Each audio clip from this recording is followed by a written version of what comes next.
Marami nga po ngayon ang nagsasabi na masyado nga raw minamaliit ang Golden State Warriors dahil parang wala silang ginawang malaking move ngayong off-season. Habang maraming teams ang naging agresibo at nagdagdag ng malalaking pangalan, tahimik lamang ang team na ito. Kaya sa tingin ng iba, baka mahirapan silang makipagsabayan sa mga powerhouse teams ng Western Conference. Pero kung tutusin, baka masyado lang nating minamadali ang paghusga sa Golden State dahil may isang pangalan na sapat ng dahilan para hindi mo sila basta-bastang isang tabi: Stephen Curry. At mismong si Draymond Green ang nagbabala na hanggat nasa Golden State si Curry, hindi dapat minamaliit ang Warriors. At alam natin kung bakit.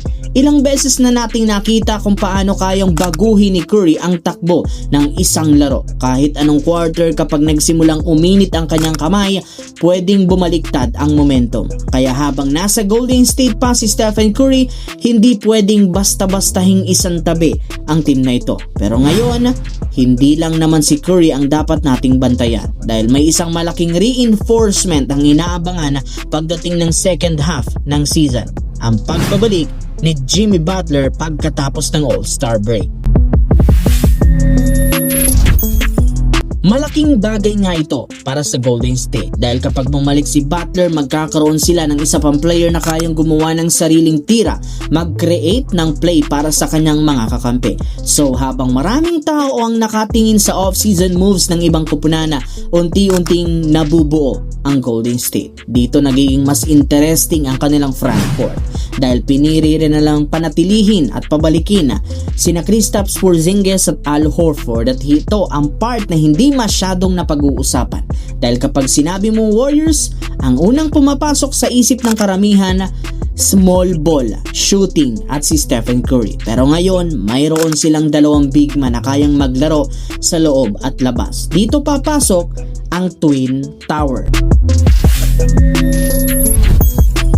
Si Porzingis nga may size, may length, may shooting ability. Hindi siya yung traditional na big man na kailangan nasa ilalim lamang. Kaya niyang mag-stretch ng floor at magbigay ng spacing para kay Curry. Kapag lumabas ang defender para bantayan si Porzingis, mas nagkakaroon ng space ang mga gwardya. Kapag nanatili ito sa ilalim para sa depensa, may chance siyang gamitin ang kanyang height at shooting.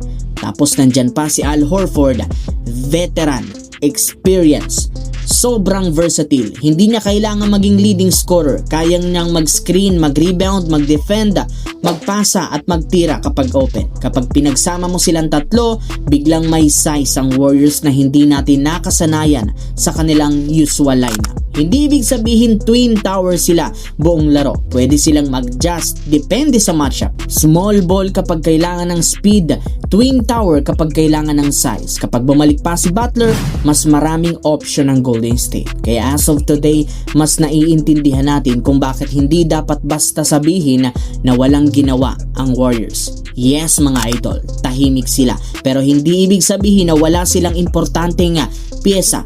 Pinanatili nila ang kanilang mga core. May Stephen Curry, may Draymond Green, may Porzingis, may Horford, at darating pa si Jimmy Butler sa second half. Kaya ang Golden State ngayon, parang team na hindi kailangan mag-ingay para mapansin. Dahil baka ang tunay na sagot nasa loob mismo ng kanilang roster. Kapag nag-click ang lahat, kapag healthy si Stephen Curry, kapag bumalik si Butler, kapag naging consistent ang laro ni Porzingis at Horford sa frontcourt, at kapag gumana ang Twin Tower setup, baka Golden State Warriors na ang minamalit ngayon ang biglang maging problema sa buong Western Conference. Kaya kung iniisip ng iba na tapos na ang Golden State dahil tahimik sila sa offseason, masyado pang maaga.